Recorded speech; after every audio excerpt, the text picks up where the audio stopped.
Chapter 7. A Trip to Alexander. As the sun rose over Walton's homestead, the golden rays spilled through the windows, casting a warm glow on the family gathered around the breakfast table. The aroma of fresh pancakes and laughter filled the air, a striking contrast to the silence that had enveloped Luna during the flu outbreak.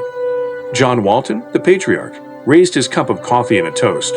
"To our family and neighbors," he said with a smile, "we have weathered the storm together, and we are stronger for it."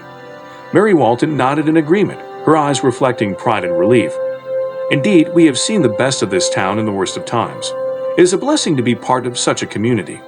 John and Mary Walton exchanged proud glances, their eyes reflecting their love for their children and the town that had shown such resilience. With Sam's 13th birthday approaching, they wanted to mark the occasion with something special that would create lasting memories for the entire family. They would venture to the amusement park in Alexander, a place of joy and thrills, to celebrate not just Sam's birthday, but the spirit of togetherness that had carried them through tough times. The children, Sam and Olivia, were beaming with excitement, barely able to sit still. "I cannot believe we are going to the amusement park," exclaimed Sam, his eyes wide with anticipation. "It is going to be the best birthday ever." Olivia giggled, her thoughts already on the roller coasters and cotton candy. "I hope the weekend comes in a flash." As Saturday dawned, the Walton family packed their bags with eager hands. Mary had prepared a basket of her finest homemade snacks and refreshing drinks, ensuring their journey to Alexander would be as delightful as the destination.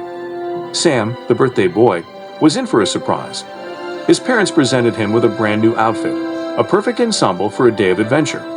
With a whoop of joy, he dashed to his room to try it on, emerging moments later with a grin that stretched from ear to ear. The family piled into their trusty car, the engine humming with promise. As they drove away from their home, the town of Luna seemed to wave goodbye, its streets and houses shimmering in the rearview mirror. The journey was filled with songs and stories, each mile bringing them closer to a day of celebration, a day where the laughter of children would rise above the clatter of roller coasters, and the Walton family would create memories that would shine as brightly as the sun that had greeted them that morning.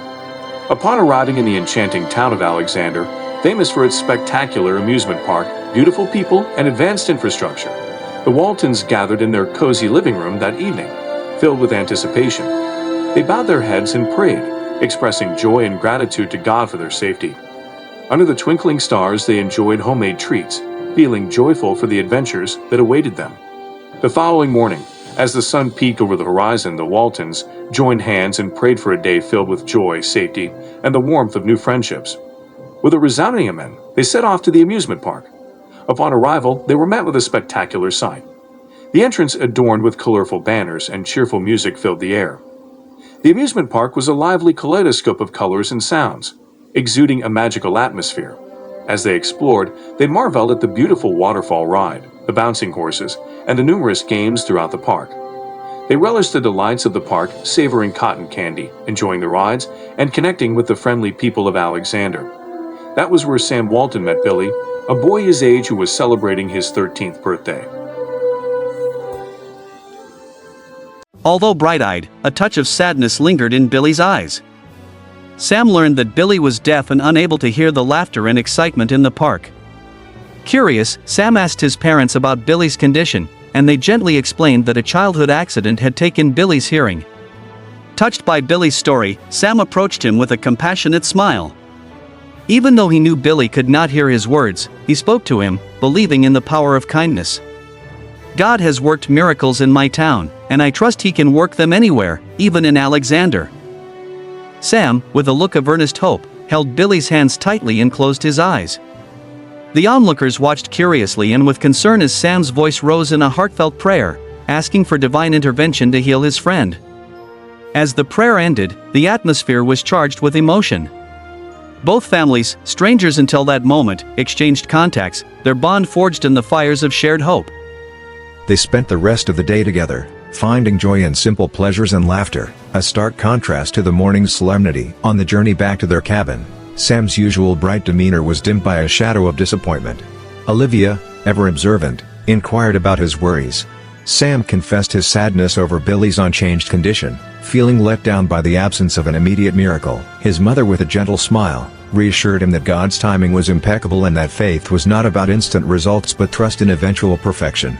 The reassurance brought peace to Sam's heart as they reached the cabin. The next day, the Walton family was preparing to depart Alexander when John's phone rang. It was Billy's father, his voice trembling with emotion, sharing that Billy had awakened, initially overwhelmed by the cacophony of life but soon settling into a calm realization of his restored hearing. Joy erupted within the Walton household. They hurried to Billy's home, where celebrations and gratitude filled the air. Sam spoke to Billy and for the first time, heard his friend's voice in response. Billy's parents, with tears in their eyes, proclaimed the greatness of the God of miracles. With hearts full and spirits lifted, the Waltons left Alexander, carrying the memory of a miracle. Upon their return, they offered thanks for safe travels and the wondrous work they had witnessed. Sam, brimming with excitement, looked forward to sharing the tale of faith and miracles with his schoolmates, a testament to the power of belief and the grace that flows from it. What a God we serve, and those who heard would know the depth of the miracle that had touched their lives.